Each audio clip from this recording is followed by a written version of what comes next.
12 seems to be the age when kids start putting the heat on their parents about the truth behind Santa. I was certainly no exception to this rule. How were Santa's elves able to quote-unquote make that video game I wanted in their workshop? I thought Nintendo owned Mario. Or how about the ever-infamous visiting every house in one night question?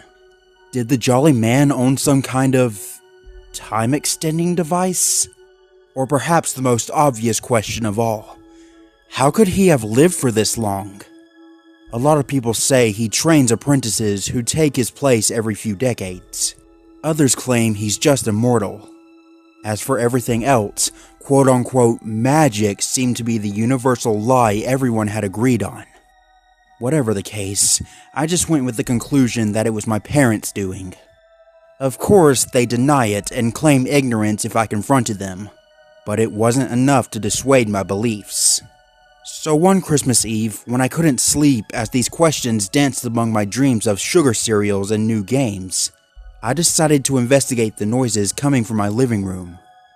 This time, surely, I would catch my mom or dad in the act of stowing presents under the tree. At least then they let me in on the truth. But as I entered the living room, I saw a man before me that I did not recognize. He was dressed in red and white, with a slightly overweight body, and he wore a stingy fake white beard. His hair, or what remained of it, was graying around the edges of his classic Santa hat, and his eyes were wide with fright as he dropped a present under the tree. Being the intuitive youth I was, I came to one of two conclusions. Either this was a home invader stealing my family's gifts, or the real Santa. I opened my mouth to scream, but the man rushed towards me and covered my mouth. "Shh, shh, shh, shh, shh," he said, putting a finger to his mouth, trying a smile. Tears began to roll down my cheeks. I was petrified of him. Then, slowly, he took back his hand and extended it towards me. "It's all right there, little one. You know who I am, right?" I nodded, not shaking his hand back.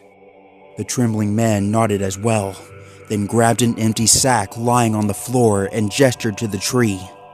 "Look, see? I bring gifts. Now run along to bed, or I might have to put you on the naughty list." He started drifting towards the deeper, hearty voice stereotypically associated with Kris Kringle. But I wasn't fooled.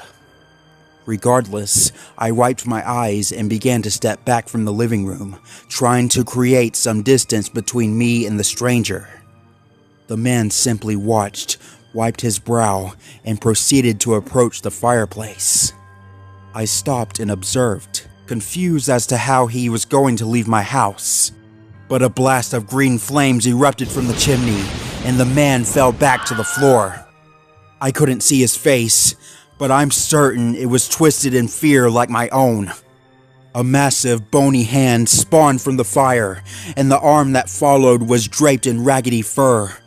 Then another arm, and then the skull of some wild creature with two large horns followed, nearly as large as the fireplace itself. The bones popped and snapped as it slammed its hands onto the floor. The entire monster was engulfed in the flame, yet it did not seem to burn anything in the house. "Eddie," the monster declared, speaking to what I guessed to be the man on the floor. "No! No!" Eddie shouted back. "I did my part, see? 10,000 houses, just like you said, right? 10,000! I did my part!" "And yet you allowed a human child to see you. You know the rules." "Look, I've learned my lesson. I'm sorry. I made a mistake. Just let me go, please. I delivered all the—" "Let you go? Did you let that woman go, Eddie? I don't seem to recall you letting her go. This was your second chance, and you've wasted it." "What are you going to do?" Eddie whispered. I could make out his quaking figure being overshadowed by the creature in the fireplace. The next sound I heard was a crunch, with a soft beginning and snapping finish.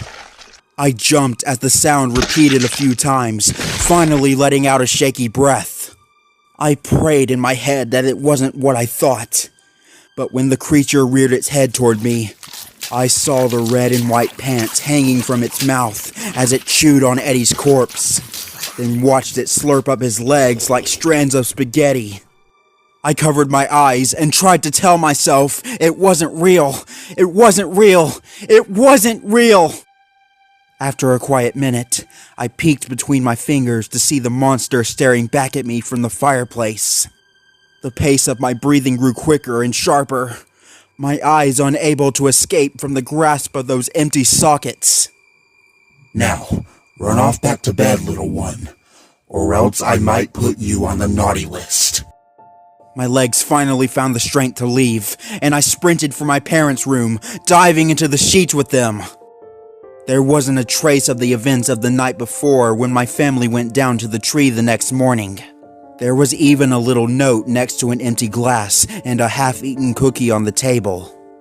Have a Merry Christmas, S. Claus.